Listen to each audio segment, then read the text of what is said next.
당신의 가족은 정말 완벽한가요? 고통과 상처 속에서도 우리는 사랑과 용서를 통해 진정한 가족의 의미를 깨달았습니다. 제가 미워했던 시어머니가 내 삶에서 가장 큰 버팀목이 되기까지 이 이야기는 당신에게 새로운 시각을 선사할 것입니다. 끝까지 지켜봐 주세요. 저는 김지은, 올해 50살입니다. 매번 어머니를 생각할 때면 인천의 작은 집에서 창밖을 바라보며 조용히 앉아 있곤 합니다.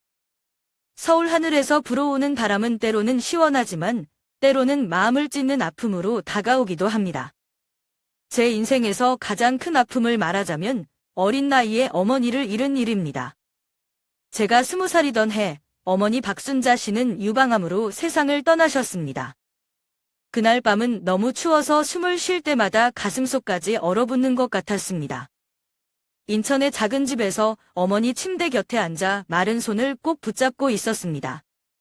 어머니의 손은 얼음처럼 차가웠지만 저는 놓고 싶지 않았습니다. 조금만 더 꽉 잡으면 어머니가 떠나지 않을 것 같았거든요. 어머니는 힘겹게 말씀하셨습니다. 지은아, 미안하다. 내가 잘하는 모습을 더 지켜보지 못해서 저는 어머니의 피곤한 눈빛을 바라봤습니다. 그 눈빛에는 지친 기색이 역력했지만 여전히 사랑이 가득 담겨 있었습니다. 그때는 울지 않았습니다. 어머니가 제 약한 모습을 보지 않길 바랐기 때문이죠. 하지만 어머니가 마지막 숨을 내쉬셨을 때 저는 몇 시간 동안 그 자리에 앉아 눈물을 멈추지 못했습니다. 저희 어머니는 큰 소리치거나 화려한 분이 아니셨습니다. 전통적인 한국 어머니의 전형으로 가족을 위해 평생을 바치셨습니다. 제가 어릴 적 아버지가 돌아가신 후 어머니는 가족의 유일한 버팀목이 되셨습니다. 어머니는 인천의 한 봉제 공장에서 일을 하셨습니다. 그곳에서 손재주가 뛰어나신 어머니는 한복과 겨울 외투를 만드셨습니다. 매일 저녁 어머니는 자전거를 타고 퇴근하시며 자전거 바구니에는 항상 채소나 간단한 간식이 담겨 있었습니다. 비록 가난했지만 어머니는 우리 형제자매들에게 최대한 풍족함을 느끼게 해주셨습니다. 저녁이면 어머니는 옷을 꿰매시며 저에게 옛날 이야기를 들려주시곤 했습니다. 학과 남산, 하얀 말을 탄 왕자님 이야기는 저의 상상력을 키워주었고 어머니가 일하러 나가신 날에도 큰 위로가 되었습니다. 모든 것은 제가 18살이던 가을 아침에 시작되었습니다. 어머니께서 아침 식사를 준비하시다가 갑자기 쓰러지셨습니다. 저는 놀라서 달려갔고 어머니를 부축했습니다. 어머니는 단순히 과로 때문이라며 웃으셨지만 저는 뭔가 이상하다는 것을 느꼈습니다. 어머니는 점점 기침을 심하게 하셨고 얼굴빛이 창백해졌으며 급격히 살이 빠지셨습니다. 결국 저희는 서울의 큰 병원으로 어머니를 모시고 갔습니다. 의사가 유방암이라고 진단했을 때 어머니는 대기실의 의자에 멍하니 앉아 계셨습니다. 저는 어머니의 손을 꼭 잡았지만 아무 말도 할 수 없었습니다. 너무 두려웠거든요. 어머니는 저를 바라보며 힘겹게 웃으시며 말씀하셨습니다. 지은아, 괜찮아. 우리 꼭 이겨낼 거야. 어머니의 마지막 2년은 참으로 고통스러우셨습니다. 하지만 어머니는 저희 앞에서는 그 고통을 드러내지 않으셨습니다.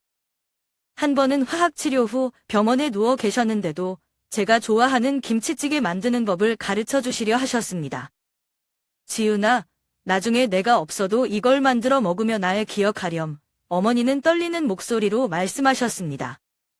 어머니가 돌아가시던 날, 저는 하루 종일 학교에 가지 않고 병실에 있었습니다. 병실은 차가웠고 기계의 일정한 소리만 들렸습니다. 어머니는 제 손을 잡고 힘겹게 웃으시며 말씀하셨습니다. 더 오래 내 곁에 있지 못해 미안하구나. 하지만 지은아, 행복하게 살아야 한다. 어머니가 돌아가신 후 저는 방향을 잃은 것 같았습니다. 인천의 작은 집은 더 이상 따뜻하지 않았습니다. 어머니의 웃음소리나 이야기를 들을 수 없게 되었으니까요. 많은 밤을 저는 어두운 방에 앉아 그 고모함을 느끼며 보냈습니다. 김치찌개를 끓일 때마다 어머니가 떠오릅니다. 처음에는 마음이 너무 아팠지만 점점 위로를 느끼게 되었습니다. 어머니는 제 곁에 없지만 어머니와의 추억과 사랑은 여전히 제 안에 존재하고 있다는 것을 깨달았기 때문입니다. 50살이 된 지금, 저는 이 이야기를 자주 제 아이들에게 들려줍니다. 가족의 사랑이 얼마나 소중한지 아이들이 알기를 바랍니다. 저는 어머니로부터 강인한 삶의 자세를 배웠고 그 가르침을 다음 세대에 전하고 싶습니다. 어머니가 저에게 주신 가장 큰 교훈은 단지 강인하게 사는 법이 아니라 조건 없이 사랑하는 방법이었습니다. 이듬해 봄, 저는 이태호와 결혼했습니다. 태호는 성실하고 따뜻한 사람이었고 어머니가 살아계셨다면 분명 좋아하셨을 거예요. 하지만 결혼 준비를 하면서 어머니의 빈자리가 더 크게 느껴졌습니다. 저를 걱정하시며 한 걸음 한 걸음 도와주셨을 어머니가 없는 결혼식 준비는 어디선가 크게 결여된 느낌이었습니다. 결혼식 날짜가 정해지고 우리는 남대문 시장으로 혼수 준비를 하러 갔습니다. 작은 전통시장의 좁은 골목마다 사람들의 웃음소리와 바쁘게 움직이는 상인들이 넘쳐났습니다. 그러나 제 마음속에는 어딘가 허전함과 무거움이 가득 차 있었습니다. 그날 저는 태호와 함께 예단용 친구를 보러 다녔습니다. 화려한 비단으로 만든 친구들이 가게마다 전시되어 있었고 우리는 몇 가지를 골라 가격을 물었습니다. 그때 옆가게에서 한 어머니와 딸이 다정하게 물건을 고르는 모습이 보였습니다. 어머니는 딸의 손을 잡고 세심하게 이불의 재질과 색상을 살피며 설명하셨습니다. 이건 너희 신랑이 좋아할 거야. 이건 색상이 너무 진하지 않니? 딸은 웃으며 고개를 끄덕였고 어머니는 딸의 어깨를 다정히 두드리셨습니다. 그 순간 저는 멈춰 설 수밖에 없었습니다. 발걸음이 멈춘 자리에서 그 장면을 바라보며 마음이 서서히 무너졌습니다. 제가 겪고 있는 허전함이 한순간에 터져나왔습니다. 눈물이 흐르는 걸 멈출 수가 없었습니다. 태호는 저를 보며 놀란 듯 물었습니다. 지은아, 무슨 일이야? 어디 아파? 저는 아무 말도 하지 못한 채 고개를 저었습니다. 하지만 속으로는 외치고 있었습니다. 어머니가 여기 계셨다면 얼마나 좋았을까? 결혼 준비를 하는 매 순간마다 어머니가 그리웠습니다. 드레스 고르는 날, 한복을 맞추러 간 날, 심지어 청첩장을 고를 때조차도 어머니와 함께 웃으며 결정했을 순간들을 떠올리며 울컥했습니다. 저는 태호와 새집에 들어가게 될 날을 기대하면서도 한편으로는 두려웠습니다. 어머니 없이 제가 잘 해낼 수 있을까?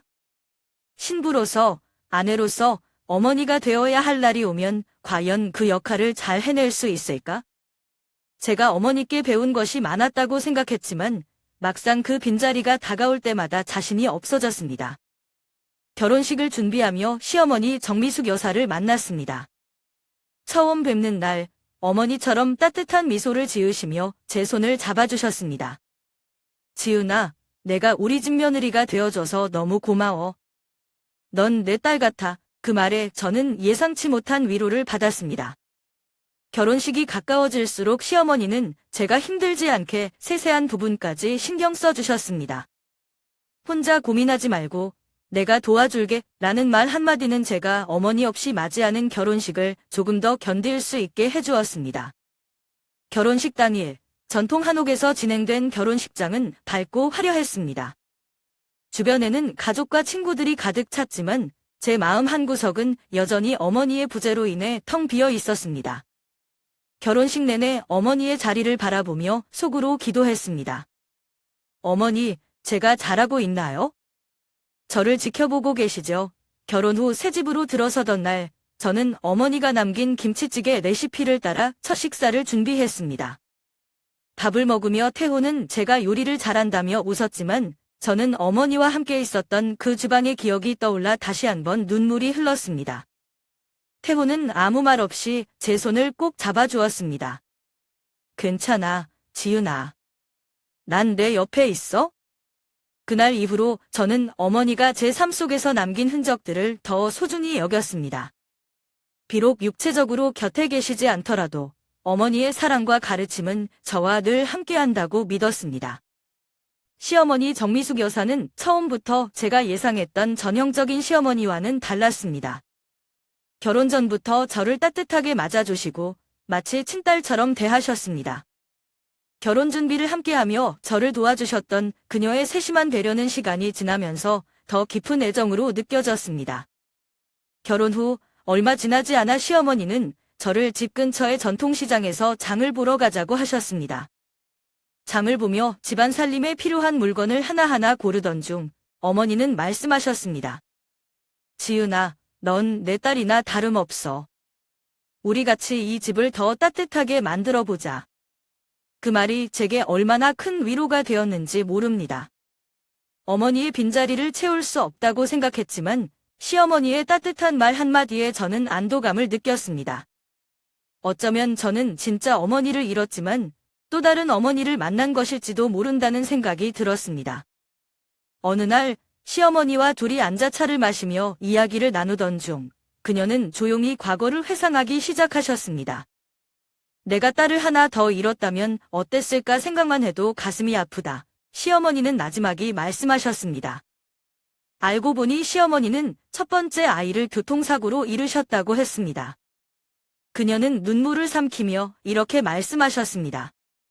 그때는 정말 삶이 끝난 줄 알았지? 하지만 시간이 지나면서 내가 얼마나 약한 존재인지 깨달았어. 강해져야만 했거든. 내가 무너지면 남은 가족들이 함께 무너질 테니까. 그 말을 들으며 저는 깊은 동질감을 느꼈습니다. 사랑하는 사람을 잃은 아픔을 알고 있는 두 여자가 서로를 위로하고 있었다는 것을 깨달았습니다. 그날 이후 저희는 더 많은 시간을 함께 보내기 시작했습니다. 시어머니는 제게 오래된 가족 레시피를 가르쳐 주셨고 제가 집안일에서 어려움을 겪을 때마다 조언을 아끼지 않으셨습니다. 특히 제가 첫 아이를 임신했을 때는 어머니처럼 살뜰히 챙겨주셨습니다. 지은아, 내가 강해지면 아이도 강하게 자랄 거야. 너도 내 어머니처럼 멋진 엄마가 될 수 있어. 시어머니의 이 말은 제가 육아의 어려움을 이겨내는데 큰 힘이 되었습니다. 어느 날 시어머니와 함께 가족 사진첩을 보던 중 그녀는 딸을 잃은 후 찍은 가족 사진을 보여주셨습니다. 이 사진을 볼 때마다 그 아이가 곁에 없다는 게 실감나 시어머니는 슬픈 눈빛으로 말씀하셨습니다. 그 사진을 보며 저는 어머니를 떠올렸습니다. 사진 속 어머니의 미소는 여전히 생생하게 기억났지만 그녀가 더 이상 제 곁에 없다는 사실은 변하지 않았습니다. 시어머니는 제 손을 꼭 잡으며 말씀하셨습니다. 지은아, 우리는 서로에게 의지하면 돼. 너도 나도 사랑했던 사람을 잃었지만 지금 우리에게는 새로운 가족이 있잖니. 그 순간 저는 시어머니와의 관계가 단순히 시댁과 며느리의 관계를 넘어서 서로의 아픔을 공감하고 보듬는 특별한 연결이라는 것을 깨달았습니다. 시간이 지나며 시어머니는 저희 가족의 든든한 버팀목이 되셨습니다. 저희는 함께 요리를 하고 아이들과 놀고 때로는 함께 텔레비전을 보며 웃음을 나눴습니다. 그녀는 저에게 어머니의 빈자리를 완전히 채우지는 못했지만 새로운 방식으로 제 삶을 풍요롭게 해주셨습니다. 이제 저는 그녀를 시어머니가 아닌 전마라고 부릅니다. 그녀도 저를 볼 때마다 아내 딸이라고 부르십니다. 저희의 관계는 단순한 혈연이 아니라 서로를 위로하고 성장시키는 사랑의 결과물이 되었습니다. 겉으로 보기에 시댁은 화목한 가족처럼 보였습니다. 하지만 시간이 지나면서 저는 그 이면에 숨겨진 갈등을 알게 되었습니다. 특히 형님 정우석은 가족 내에서 큰 문제를 일으키는 인물이었습니다. 그는 잘생기고 직업적으로 성공한 듯 보였지만 실상은 거칠고 충동적인 성격을 가지고 있었습니다. 가장 충격적이었던 순간은 광주에서 있었던 가족 모임에서 벌어졌습니다. 그날 저녁, 온 가족이 한자리에 모여 전통적인 한식 만찬을 즐기고 있었습니다. 식사 중 우석 형님과 그의 아내 사이에 사소한 말다툼이 벌어졌습니다. 처음에는 단순한 의견 충돌처럼 보였지만 우석 형님의 목소리가 점점 커지더니 갑자기 자리에서 일어나 그의 아내를 크게 질책하며 손을 올렸습니다. 식탁 주인은 한순간에 얼어붙었습니다. 형님의 아내는 충격을 받은 얼굴로 눈물을 참으며 고개를 숙였고 다른 가족들은 모두 당황해 아무 말도 하지 못했습니다. 저는 그 상황을 그냥 지나칠 수 없었습니다. 형님, 이러시면 안 됩니다. 가족 앞에서 이러는 건 부당해요. 라고 말하며 형님의 앞을 가로막았습니다. 제 목소리는 떨렸지만 더 이상 그 장면을 방관할 수는 없었습니다. 그러나 우석 형님은 저를 노려보며 거칠게 말을 던졌습니다. 내가 무슨 상관이야? 며느리가 너무 나서지 마라. 그의 말은 단순한 질책을 넘어 모욕적이었습니다. 저는 아무 말도 할 수 없었고 방 안의 공기는 한층 더 무거워졌습니다. 그 순간 시어머니는 조용히 울기 시작하셨습니다. 그 눈물은 단순히 그날의 사건 때문만은 아닌 것처럼 보였습니다. 아마도 그동안 쌓여왔던 여러 감정이 터져나온 것일지도 모릅니다. 하지만 시어머니는 끝내 아무 말도 하지 않으셨습니다. 그날 이후 시댁의 분위기는 완전히 바뀌었습니다. 가족 모임에서도 더 이상 웃음소리가 들리지 않았고 모두가 조심스럽게 말을 아끼는 모습이 역력했습니다. 시간이 지나면서 저는 우석 형님이 왜 그렇게 행동하는지 조금씩 이해하게 되었습니다. 그는 어린 시절부터 아버지로부터 큰 기대를 받으며 자랐지만 그 기대를 충족시키지 못할 때마다 심한 질책을 받았다고 합니다. 그의 분노와 폭력성은 어쩌면 그런 억압된 환경에서 비롯된 것일지도 모릅니다. 하지만 그럼에도 불구하고 그의 행동이 정당화될 수는 없었습니다. 그 사건 이후 저는 시어머니와 깊은 대화를 나누기로 결심했습니다. 어머니, 이런 상황이 계속되면 가족 모두가 더 힘들어질 거예요. 우리가 뭔가 바꿔야 하지 않을까요? 시어머니는 한동안 침묵하시더니 고개를 끄덕이셨습니다. 저는 태호와 함께 우석 형님과 조심스럽게 대화를 시도했습니다. 물론 그의 반응은 처음에는 거칠고 방어적이었지만 시간이 지나면서 조금씩 마음을 열기 시작했습니다. 저도 제가 왜 이렇게 행동하는지 모르겠습니다. 그는 한 번은 술에 취해 속마음을 털어놓았습니다. 그 말에서 저는 그가 스스로도 자신의 행동을 후회하고 있음을 느낄 수 있었습니다. 그날 이후로 저는 우석 형님과 그의 아내를 돕기 위해 작은 노력을 시작했습니다. 형님의 아내와는 자주 대화하며 그녀의 고충을 들어주었고 형님에게는 조금 더 차분히 대화를 시도했습니다. 모든 문제가 완전히 해결된 것은 아니었지만 적어도 가족들 간의 소통은 조금씩 나아지기 시작했습니다. 가족이란 완벽하지 않아도 함께 극복해 나가는 거야. 시어머니가 어느 날 저에게 하신 말씀이었습니다. 그 말은 제게 큰 깨달음을 주었습니다. 시댁의 갈등은 여전히 완전히 해결되지 않았습니다. 그러나 저는 이 과정에서 가족이란 단순히 완벽한 관계가 아니라 서로를 이해하고 지켜주려는 노력 속에서 만들어진다는 것을 배우게 되었습니다. 시간이 지나면서 시댁 내의 갈등은 겉보기에는 잠잠해진 듯 보였습니다. 그러나 그 평화는 오래가지 못했습니다. 어느 날 저는 뜻밖의 사실을 알게 되었습니다. 형님 정우석이 시어머니의 서명을 위조해 가족의 집을 담보로 대출을 받은 것입니다. 그 사실을 알게 된 날, 저는 믿을 수 없는 충격과 분노에 휩싸였습니다. 어머니의 평생의 노력이 담긴 집이 형님의 무책임한 행동으로 위험에 처했다는 사실이 너무나도 가슴 아팠습니다. 저는 즉시 태호와 상의했고 남편도 이 사실에 분노하며 결단을 내렸습니다. 우석 형님이 이런 일을 했다면 가만히 있을 수 없어. 우리 가족을 위해서라도 해결해야 해. 태호는 단호히 말했습니다. 저희는 직접 움직이기로 결심했습니다. 먼저 시어머니께는 알리지 않은 채 조용히 증거를 수집하기 시작했습니다. 형님이 사용한 문서를 면밀히 조사하고 은행과의 대화 기록을 확인하며 위조된 서명의 흔적을 찾아냈습니다. 밤낮 없이 자료를 정리하면서도 혹시 형님에게 들키지 않을까 긴장된 날들이 이어졌습니다. 마침내 모든 증거를 모은 뒤 변호사를 찾아가 도움을 요청했습니다. 변호사는 저희가 수집한 자료를 검토하며 가능성을 긍정적으로 평가했지만 한편으로는 이렇게 말했습니다. 가족 간의 문제는 법정에서 더 복잡해질 수 있습니다. 이 과정에서 가족 내 갈등이 더 깊어질 수 있다는 점을 염두에 두세요. 드디어 법정에 서는 날이 다가왔습니다. 재판장에 들어서는 순간 공기는 차갑고 긴장감이 감돌았습니다. 저희는 변호사의 지도 아래 준비된 진술을 시작했고 형님 측도 자신을 변호하기 위해 치열하게 대응했습니다. 재판 중 형님 우석은 자신의 행동을 부인하며 목소리를 높였습니다. 이건 다 거짓말이다. 너희가 나를 모함하려고 하는 거지. 그의 소리는 법정에 울려 퍼졌고 시어머니는 그런 아들의 모습을 보며 손을 떨기 시작하셨습니다. 특히 우석 형님이 태호와 저를 향해 이렇게 말했을 때 저는 한순간 얼어붙는 듯 했습니다. 만약 내가 이 재판에서 지면 너희 가만두지 않을 거야? 두고 봐. 그의 위협은 모든 이의 마음을 무겁게 했습니다. 그 순간 시어머니는 몸을 제대로 가누지 못할 정도로 힘들어 보이셨습니다. 그녀는 결국 눈물을 흘리며 조용히 말씀하셨습니다. 어떻게 이런 일이 우리 가족에서 일어날 수 있니? 저는 시어머니 곁으로 다가가 그녀의 손을 잡고 속삭였습니다. 어머니, 힘내세요. 우리는 어머니를 지킬 거예요. 어머니 혼자가 아니에요.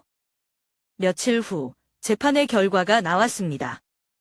법원은 저희의 손을 들어주었고 형님의 행동이 불법임을 판결했습니다. 가족의 집은 다시 안전해졌지만 형님에게는 엄중한 처벌이 내려졌습니다. 하지만 이 과정은 저희 가족 모두에게 깊은 상처를 남겼습니다. 시어머니는 아들의 행동에 실망과 고통을 느끼셨고 형님 역시 자신의 잘못을 인정하기까지 많은 시간이 필요했습니다. 그 사건 이후 저는 시어머니와 더 많은 시간을 보내기로 결심했습니다. 그녀는 저를 보며 말했습니다. 지은아, 내가 아니었다면 나는 더 큰 일을 당했을지도 몰라. 고마워. 그 말에 저는 눈물이 나올 뻔했지만 그녀를 위해 밝게 웃으며 대답했습니다. 어머니, 저희는 가족이에요. 함께 이겨내야죠. 우석 형님과의 관계는 여전히 복잡했지만 저는 이 사건을 계기로 가족이란 어려운 상황에서도 서로를 지켜야 한다는 것을 더 깊이 깨달았습니다. 법정에서의 승리 뒤에 남은 것은 상처뿐이었습니다. 시어머니 미숙 여사는 아들의 배신과 가족의 균열로 인해 심한 충격을 받으셨고 결국 건강까지 악화되어 병원에 입원하셨습니다. 저는 그런 어머니를 가만히 두고 볼 수 없었습니다. 태호는 병원비와 어머니를 돌볼 문제를 두고 저와 논쟁을 벌였습니다. 그는 걱정스러운 얼굴로 말했습니다. 지은아, 우리가 어머니를 돌보는 건 당연하지만 집으로 모시는 건 너무 무리야. 너도 힘들 거야. 그러나 저는 단호했습니다. 태호, 어머니는 지금 혼자 계실 수 없어요. 우리 곁에서 회복하셔야 해요. 태호의 반대에도 불구하고 저는 시어머니를 저희 마포구의 작은 아파트로 모셔왔습니다. 그렇게 시어머니는 저희 집에 머무르게 되었고 아파트는 조용하지만 어딘가 묵직한 공기로 가득 찼습니다. 어머니는 처음엔 조심스레 지내셨지만 시간이 지나면서 점점 제게 마음을 열기 시작하셨습니다. 어느 날 밤 태호는 야근으로 집에 없었고 저와 시어머니는 함께 작은 주방에 앉아 있었습니다. 저는 김치찌개를 끓이며 어머니에게 직원 어머니가 가르쳐 주신 레시피예요. 맛있을지 모르겠어요. 라며 웃었지만 어머니는 멍하니 무언가를 생각하는 듯 보였습니다. 지은아, 어머니가 조용히 말씀하셨습니다. 내가 이런 얘기를 하는 게 맞는지 모르겠지만 너에게는 말하고 싶구나. 저는 깜짝 놀라며 어머니를 바라보았습니다. 그날 어머니는 처음으로 자신이 과거에 겪은 상처를 털어놓으셨습니다. 사실 나도 딸을 하나 잃었다. 어머니는 힘겹게 입을 여셨습니다. 그녀는 오래전 자신의 딸이 사고를 당했을 때 믿었던 누군가의 말에 의지했다가 도움을 받을 기회를 놓쳤다고 말했습니다. 그땐 내가 너무 순진했고 너무 믿었어. 하지만 그 결과 내 딸은 떠나고 말았지? 그 순간 저는 어머니의 아픔이 제가 어머니를 잃은 상실감과 다르지 않다는 것을 느꼈습니다. 우리는 둘 다 사랑하는 이를 잃었고 그 상처는 여전히 우리의 삶에 그림자를 들이우고 있었습니다. 저는 어머니의 손을 조용히 잡으며 말했습니다. 어머니, 그 아픔을 제가 다 이해할 수는 없겠지만 어머니가 얼마나 힘들었는지는 느껴요. 그리고 어머니가 제게 이렇게 말씀해 주셔서 정말 감사해요. 어머니는 제 손을 꼭 쥐며 눈물을 보이셨습니다. 지은아, 내가 나에게 딸처럼 대해줘서 정말 고맙다. 너와 함께 있는 지금이 나에게는 큰 위로가 된다. 그날 이후 어머니는 조금씩 달라지셨습니다. 매일 아침 저는 그녀와 함께 간단한 산책을 하며 시간을 보냈고 저녁에는 함께 요리를 하며 웃음을 나누기 시작했습니다. 지은아, 이건 이렇게 해야 맛이 더 좋아진단다. 라며 어머니는 옛날 방식대로 고춧가루를 볶아가며 김치찌개의 맛을 더 깊게 만드셨습니다. 어머니와 함께하는 시간은 저에게도 치유의 순간이었습니다. 어머니의 이야기와 미소는 제가 잃어버린 어머니를 조금씩 다시 만나게 해주는 것 같았습니다. 어머니가 저희 집에 머무르는 동안 저는 가족이 단순히 피로 연결된 사람들이 아니라 서로의 상처를 보듬고 치유하며 만들어지는 관계라는 것을 깊이 깨달았습니다. 어머니는 더 이상 예전처럼 완벽히 강한 모습은 아니었지만 그 모습 그대로 제게는 소중했습니다. 그녀는 제게 가족이란, 그리고 사랑이란 무엇인지 다시 가르쳐주는 존재가 되셨습니다. 우석 형님이 법정에서 패소한 이후 가족 모두는 조심스럽게 평온을 되찾고 있었습니다. 시어머니 미숙 여사도 저희 집에서 조금씩 안정을 찾으셨고 저는 그녀와의 일상 속에서 작지만 소중한 행복을 느끼고 있었습니다. 그러나 그 평온은 오래가지 못했습니다. 그날은 평범한 저녁이었습니다. 저는 아이들과 저녁 식사를 준비하고 있었고 시어머니는 거실에서 TV를 보며 휴식을 취하고 계셨습니다. 갑자기 문을 두드리는 소리가 들렸습니다. 저는 누군지 확인도 하지 않고 문을 열었고 그곳에 서 있는 사람은 우석 형님이었습니다. 그의 얼굴은 분노로 일그러져 있었고 눈은 충혈되어 있었습니다. 그는 말을 꺼내기 전부터 위압감을 주며 저를 노려보았습니다. 지은아, 내 덕분에 내 모든 걸 잃었어. 내가 이 모든 일을 꾸며서 나를 망가뜨린 거잖아. 그는 고함을 질렀습니다. 저는 순간 겁이 났지만 최대한 침착하려 애썼습니다. 형님, 차분히 이야기하시죠. 여기서 이러시면 안 됩니다. 라고 말했지만 그는 그 말을 들으려 하지 않았습니다. 우석 형님은 분노에 찬 목소리로 저를 위협하기 시작했습니다. 너희 가족이 나를 이렇게 만든 거야? 너희가 날 망쳤으니 똑같이 당해야겠지. 그의 말은 단순한 분노를 넘어선 위협처럼 들렸습니다. 그때 거실에 있던 시어머니가 상황을 보고 놀란 얼굴로 다가오셨습니다. 우석아, 여기서 이러면 안 된다. 제발 그만하렴. 그녀는 간절한 목소리로 아들에게 부탁했습니다. 그러나 그는 어머니의 말을 들은 척도 하지 않았습니다. 저는 침착함을 유지하려 애쓰며 아이들을 방으로 보낸 뒤 핸드폰을 꺼내 조용히 경찰에 신고했습니다. 여기 사람이 난동을 부리고 있습니다. 빨리 와주세요. 라고 말하며 상황을 설명했습니다. 우석 형님은 여전히 분노에 차 소리를 지르고 있었고 저는 시어머니를 데리고 다른 방으로 옮겼습니다. 어머니, 걱정 마세요. 제가 잘 처리할게요. 라고 말하며 그녀를 안심시켰습니다. 어머니는 두려움에 손을 떨고 계셨지만 제 말을 믿고 조용히 고개를 끄덕이셨습니다. 몇 분 뒤 경찰이 도착하자 우석 형님은 당황하며 도망치려 했지만 결국 경찰에 의해 제지되었습니다.